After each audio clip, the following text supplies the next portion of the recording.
मित्र हैं। एक दिन ठाकुर जी अपने सब मित्रन के संग बैठे और मित्रों के संग बैठे हुए ठाकुर जी बोले, भैया कल से हम लोग सब यज्ञ करेंगे।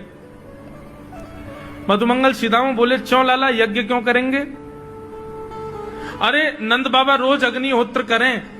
मैंने उनसे पूछी अग्निहोत्र करवे ते कहा होवे, तो नंद बाबा बोले, अग्निहोत्र करवे ते मन चाही वस्तु प्राप्त हो जाए, अग्निदेव प्रदान करें। ठाकुर जी के सब सखा बोले, लाला तू काहे को करेगो अग्निहोत्र? बोले अग्निहोत्र करेंगे, अग्निदेव को प्रसन्न करके कहेंगे हमारी सुंदर सी बहू आ जाए, बस हमारो ब्याह हो जाए। अग्निदेव की प्रतीक्षा कर, अग्निदेव को प्रतिष्ठान करेंगे। सब श्रीदामा मधुमंगल 3.5 वर्ष के ठाकुर जी, सोचो 3.5 वर्ष के ठाकुर जी, सखा कितने बड़े बड़े होंगे।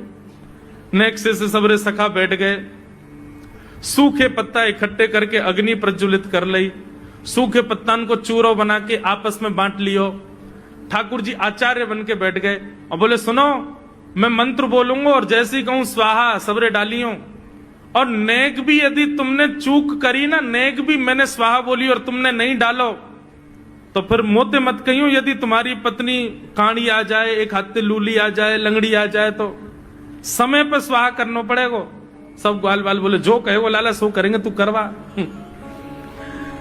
ठाकुर जी ओम नम नम स्वाहा, सब स्वाहा सब एक संग डालते। हे सीधामा तू देरी ते डाले, देख लियो लंगड़ी आ जाएगी तेरी बहू, अग्निदेव को प्रसन्न करो। इस प्रकार ठाकुर जी सब ग्वाल बालों के संग खेलते हैं। ग्वाल बाल बोले, लाला यज्ञ तो है, स्वाहा सब एक संग डालते। हे सीधामा तू देरी ते डाले, देख लियो लंगड़ी आ जाएगी तेरी बहू, अग्निदेव को प्रसन्न करो।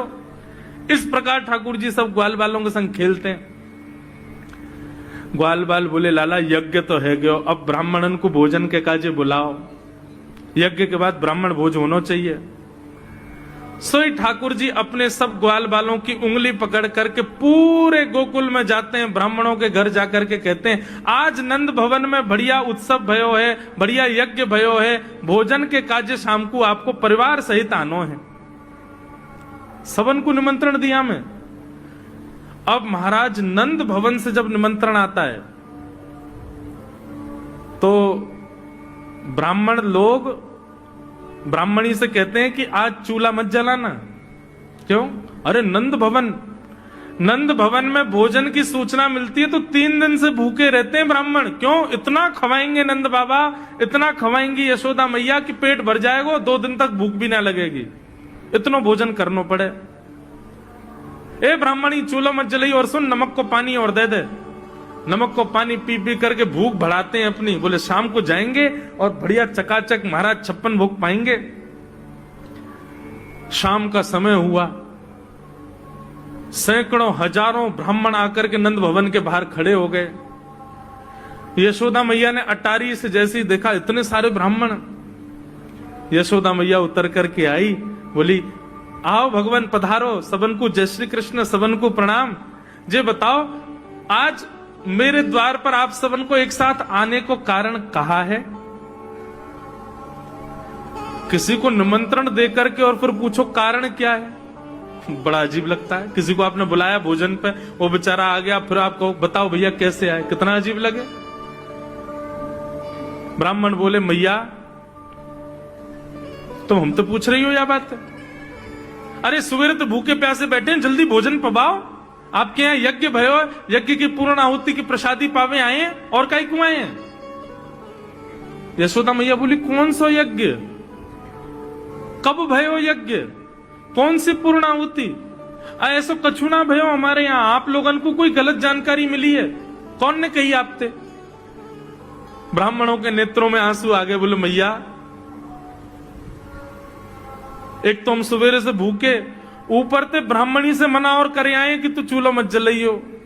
ब्राह्मणी भी बात निहार रही है कि डिब्बा में लेके आएंगे हमारे काजी भी भोजन। खाली हाथ गए तो ब्राह्मणी डांटेगी अलग। मैया तेरो लाला सवेरे सवेरे आयो और सब ग्वाल बालन के संग आके हमसे कह के गयो यज्ञ भयो, यज्ञ की पूर्ण आहुति में भोजन करवे सबन को आनो है, हम तो यही मारे चले आए। यशोदा मैया बोलिया, लाला ते कैसे बचूं मैं, पूरे दिन कम से कम 2। मैया तेरो लाला सवेरे सवेरे आयो और सब ग्वाल बालन के संग आके हमसे कह के गयो यज्ञ भयो, यज्ञ की पूर्ण आहुति में भोजन करवे सबन को आनो है। हम तो यही मारे चले आए।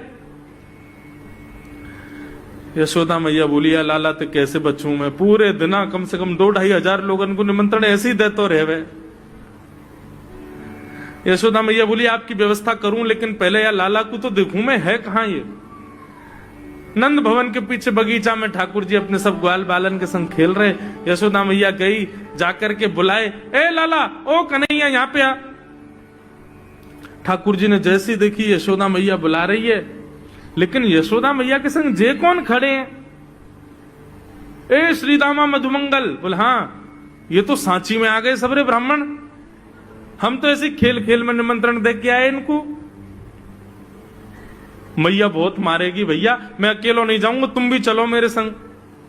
यदि मुंह में एक थप्पड़ पड़ो तो तुम मुंह पड़वाऊंगा। मैया बहुत मारेगी आज। और मधुमंगल श्रीदामा जबरदस्ती उनको हाथ पकड़ के ठाकुर जी ले गए। हाँ मैया बता, कहा कह रही? ने लाला, जो जो बड़ो है तो जा रहा हो, तेरे उधमन की सल ना है पड़े। का कियो तेने? बोले का कियो मैंने?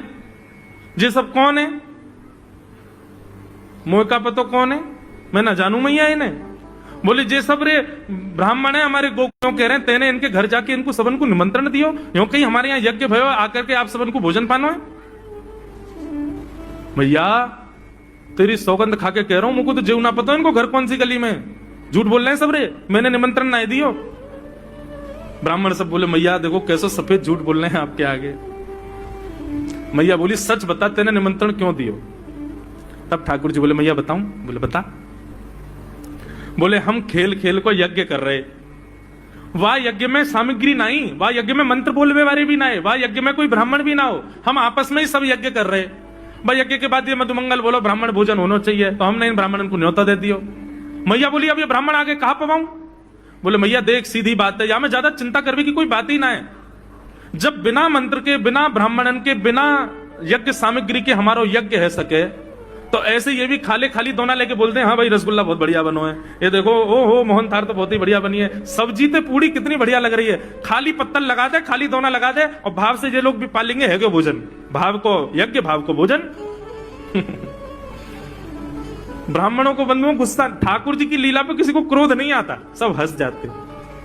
पर यशोदा मैया आधी रात में रसोई बनाती है, सब ब्राह्मणों को पवाती है, और इतना बनाती है कि उनके घर भिजवाती है।